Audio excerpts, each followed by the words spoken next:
from Bozzy Garage, and what we have today is the Eonon A0125 reversing camera. This is an aftermarket backup reversing camera designed to integrate with ideally an aftermarket car stereo, something like the Eonon X3, which I reviewed in another video. We're going to open this up in a moment, find out what's inside of it. Most importantly, I'm going to show you step by step how you're going to install this camera into your car. Why is this one a particularly good option? This one here is quite high resolution for what it is, 720p. In the old days, they used to be really low res and blocky, but this one here promises to be quite good quality.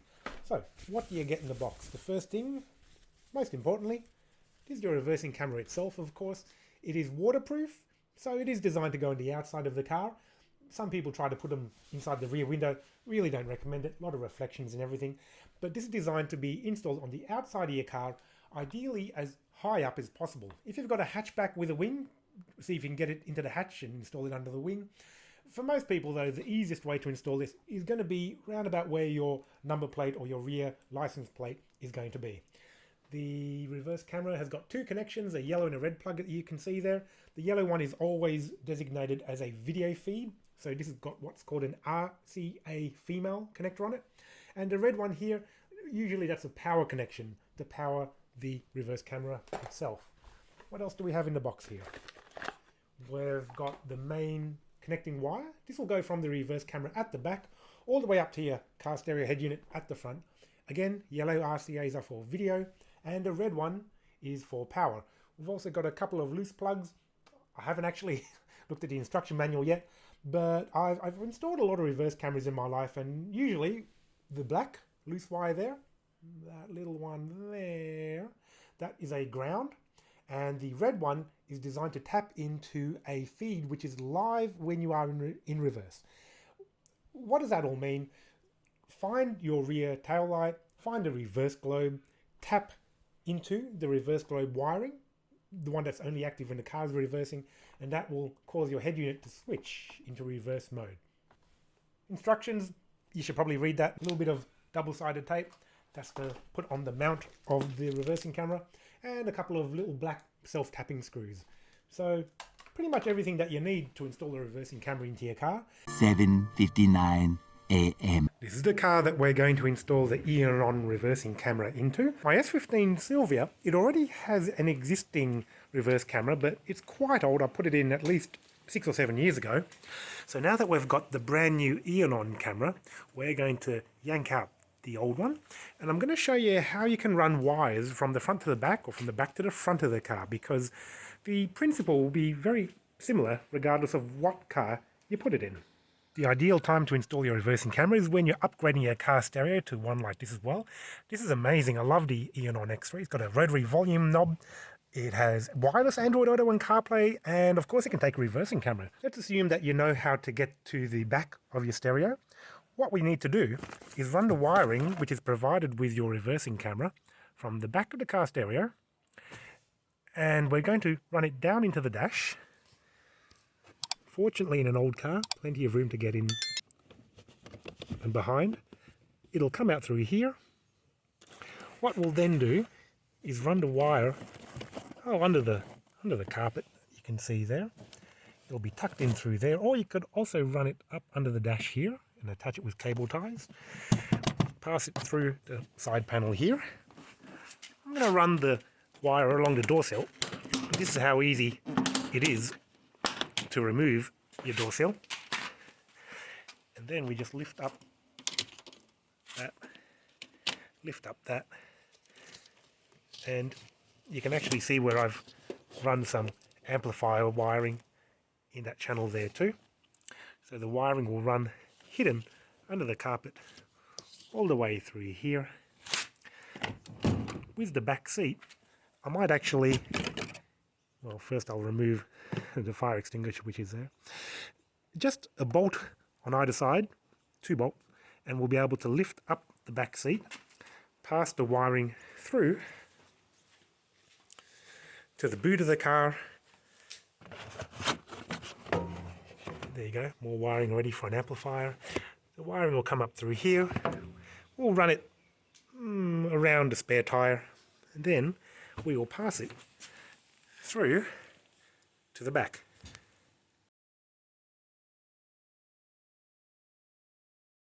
One end of the wire has got a yellow RCA plug and a little wire coming off it. This goes to the head unit at the front of the car. This will plug into the input that says reversing camera, and this will connect to a wire that says reverse camera trigger or reverse trigger, something similar to that. The other end of the wire is going to go to the back of the car. The red and the yellow plugs plug into the back of the reversing camera, and these two wires here, the red one, we're going to connect that to a reverse trigger, a reverse signal, the reverse bulb in your rear tail light.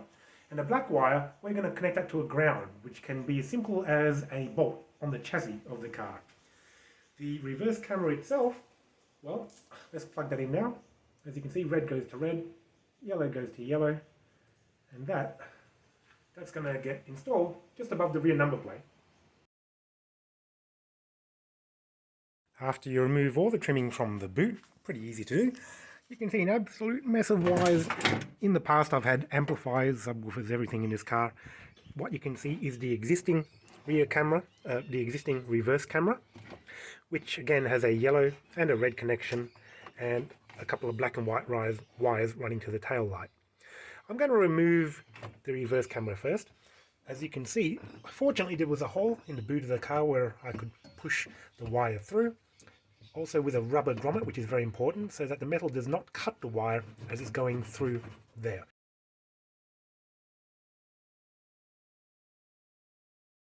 Now we're ready to feed the new camera in through the hole that we have in the back of the bumper. If you don't have one exactly right at your number plate, you can probably find another hole somewhere in the boot, in the trunk, near to where you can run the wires through. So there's our new grommet there. Let's feed in a couple of the wires first.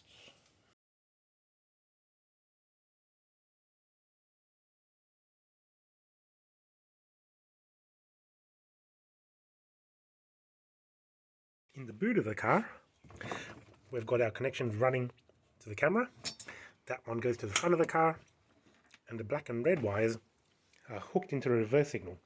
This provides two things: power to the reverse camera, but also a trigger to the stereo, the head unit at the front of the car, to then switch to reverse mode when the car's backing up. So what we'll do now is remove the boot trim here so we get access to the back of the tail light, and I can show you how to wire in the red and black power cables to the reverse camera.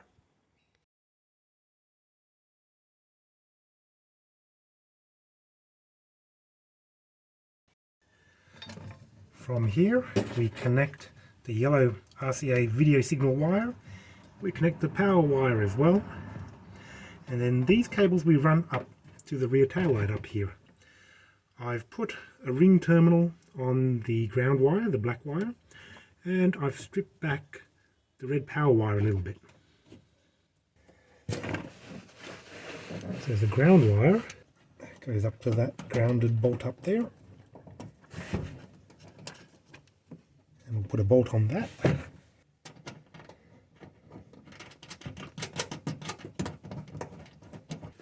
And the red power wire, you can just make out where I've already stripped back the wire that goes to the reverse light there. So I'm going to tuck it under that, wrap it around, use some insulation tape to hold it in place. Not ideal. Use a T-tap. Go and order one now. Link in the description below. It'll be much neater and much better, and it won't come off like this.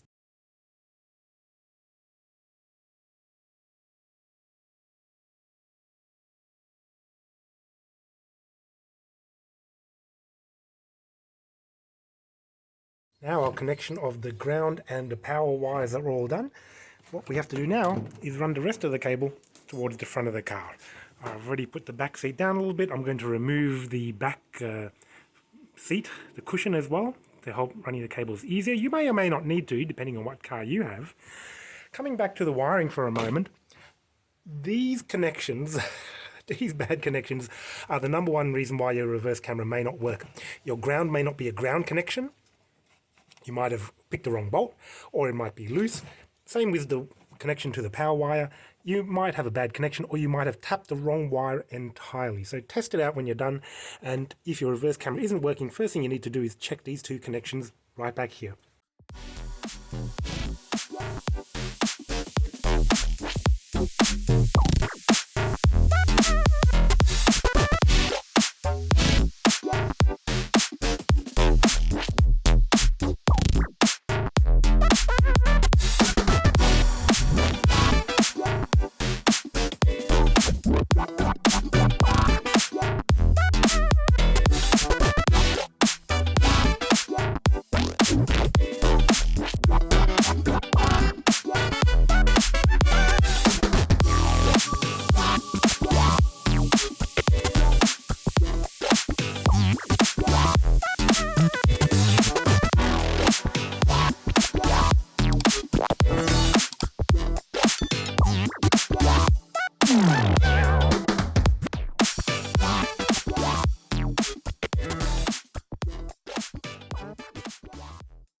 And essentially that is all the wiring complete. There's still some tidying up to do, of course. What we're going to do is mount the reverse camera up under here. There's a bolt which I can reuse. The grommet there is secure. The wiring to the light, I think it's okay. There's a whole mess of cables here. You can tidy up nicer than what I've done, of course. You can run these wires on the side if you wanted to, if you didn't want it running under the middle of the boot. The actual wiring probably only took 5 minutes, running it from the back to the front, because this is a pretty small car, very easy to work on. All I had to do was loosen one bolt down there to lift up the seat in the rear. The cables are run on the side of the car, under the carpet. Again, in an old car like this, pretty easy to pull things out. Same again here, this is just the weather stripping on the side, and the cable, as you can see here, goes up. You can maybe just make it out there. I'm going to tuck that under the carpet or cable tie it underneath. And then we've brought it all the way out here to the front of the car. So this will plug into the back of this unit. There are many inputs that you can see there, of course. Reverse camera in is the top left yellow RCA plug. And there is a reverse trigger, which is the brown wire there. So that brown wire, which I'm holding, that one there, we're going to join it to this red wire here. That way, when the car is in reverse, it will trigger the head unit to display the reverse camera signal.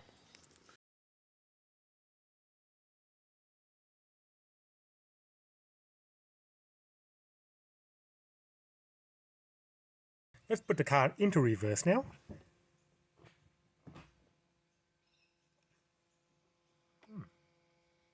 Very good. The resolution is much better than the old camera that I had before. Well, it's a 720p camera. The old one, I don't know, VHS quality, if any of you are old enough to know what a VHS tape is. There are reversing lines. Now that, I don't believe is part of the camera, part of the stereo, so we can probably adjust that in or out. But yeah, quite clear, and it does work when the car is in reverse. When we put it back to neutral, then the reverse camera disappears. So that's how you install a reverse camera into your car. That was an Eonon reverse camera, 720p, the model number A0125. I'll put a link to it in the description below. Really good quality, much higher resolution than the old camera that I had. And of course, if you're planning to install a reverse camera based on this video and you run into any problems, please leave a comment below and I'll try and help you out as much as I can. I think the main reasons why the reverse camera won't work is to do with the wiring to the rear light bulb. Make sure that the ground is secure, it's clean, tight, and an actual ground point attached to a bolt attached to the chassis. And make sure that you've tapped the correct wire going to the reverse bulb. There will be two. One of them will work. Tim from Bozzy Garage. I'll see you in the next video.